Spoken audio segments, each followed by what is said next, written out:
আসসালামু আলাইকুম। আপনাদের সবাইকে স্বাগতম আলাপনের পক্ষ থেকে। আপনারা জানেন ইদানিং বাংলাদেশে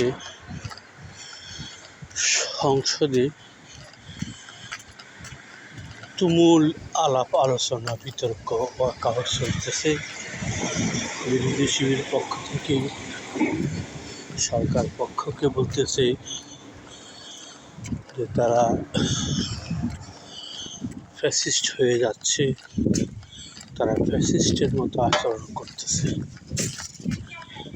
এর কারণ হলো যে অন্তর্বর্তী সরকার যে কতগুলো অধ্যাদেশ জারি করেছিল, তার মধ্যে বিশেষ করে গুম কমিশন, বিচার বিভাগের পৃথকীকরণ সচিবালয়, গুরুত্বপূর্ণ 4-5টি অধ্যাদেশ।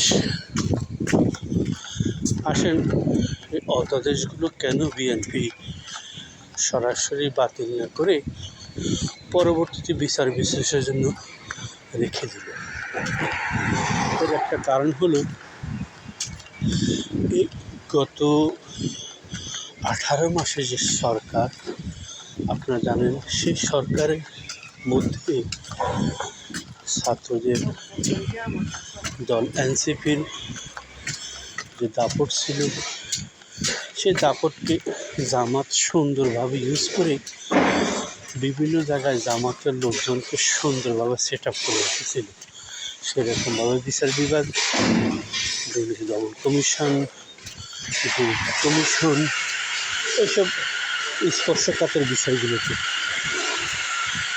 এবং এইসব জায়গায় যেসব সংসদীয় কমিটি হবে এবং যেসব কমিটি হওয়ার কথা ছিল, যেমন নির্বাচন কমিশন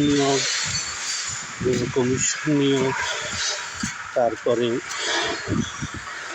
বিচারক নিয়োগ, পিএসসিতে নিয়োগ, এগুলোতে এমনভাবে সেট করেছিল যে সরকার পক্ষ থেকে থাকবে 2 জন, বিরোধীর পক্ষ থাকবে 3 জন, প্রধান বিরোধী দল থাকবে 1 জন। এইভাবে বেশিরভাগ ক্ষেত্রে কমিটিতে ছিল সরকারের চেয়ে বিরোধী পক্ষের লোক বেশি। এখন আপনি চিন্তা করেন, কোনো একজন নিয়োগের ক্ষেত্রে যদি সরকার একজনকে মনে করে যে সে ভালো, তার পক্ষে বলে, বিরোধী দল বলবে না, উনি ভালো না, তার বিরোধী দলের পক্ষ থেকে একজনকে দিবে। তাহলে যদি কমিটিতে 7 জন থাকে এবং 3 জন সরকারের পক্ষ থাকে, 4 জন বিরোধী পক্ষে থাকে, তাইলে ভোটে কে নির্বাচিত হবে? বিরোধী পক্ষের লোক। আপনি কি মনে করেন বিরোধী পক্ষে যে লোক দিবে তারা নিরপেক্ষ দিবে? তারাও তাদের পক্ষের লোককেই নিয়োগ দিতে চাইবে, এটা স্বাভাবিক। সরকারও তাদের পক্ষের লোক নিয়োগ দিতে চাইবে। বাংলাদেশের মধ্যে কখনো কোনো নিরপেক্ষ লোক কেউ নিয়োগ দিবে না। আমরা জানি সরকার পক্ষ থাকলে একরকম, বিরোধী পক্ষে থাকলে একরকম। আর বাংলাদেশে যারা সরকারি চাকরি করেন, বিচারক, আসলে কেউই নিরপেক্ষ না। আপনারা জানেন, মরহুম খালেদা জিয়া বলেছিলেন যে শিশু এবং পাগল ছাড়া নিরপেক্ষ কেউ নেই। এই কথাটা 100% সত্য। তারপরেও মানুষকে বিশ্বাস করতে হয়। বিশ্বাসে মিলাই বস্তু তর্কে বহুদূর। কিন্তু সমস্যা হলো, যিনি যে জায়গায় যান, তিনি যদি তার নিরপেক্ষতা বজায় রাখতে পারেন, তাহলেই দেশ উপকৃত হবে, তাকে যে দলে নিয়োগ দেওয়া হোক। সে কারণে জামাত এখন নাখোশ, কারণ তারা এমনভাবে সেট করে এসেছিল যে অধ্যাদেশগুলো পাশ হয়ে গেলেই তাদের লোকজন তো সেখানে থাকবে। কিন্তু সরকারও চিন্তা করেছিল তখন যে ঠিক আছে, যাও বাবা যাও, সময় সুযোগ আসলেই টের পাবা। তাই এখন সরকারের সময় সুযোগ এসেছে।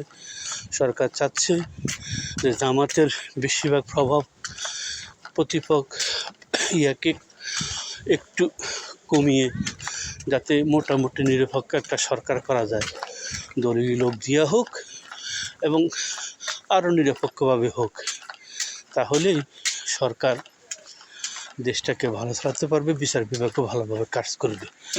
আপনি যদি মনে করেন বিচার বিভাগে জামাতপন্থী এনসিপিপন্থীর লোকজন থেকে থাকে, আপনারা জানেন এই যে কয়েকজন বিচারকের বিপক্ষে নোটিশ জারি করছে, এরা কারা? এরা সবাই এনসিপির লোক। তাই এনসিপি হতাশ, জামাতও হতাশ, কারণ তাদের পাকা জানে বিএনপি মই দিয়ে মানিয়ে দিচ্ছে।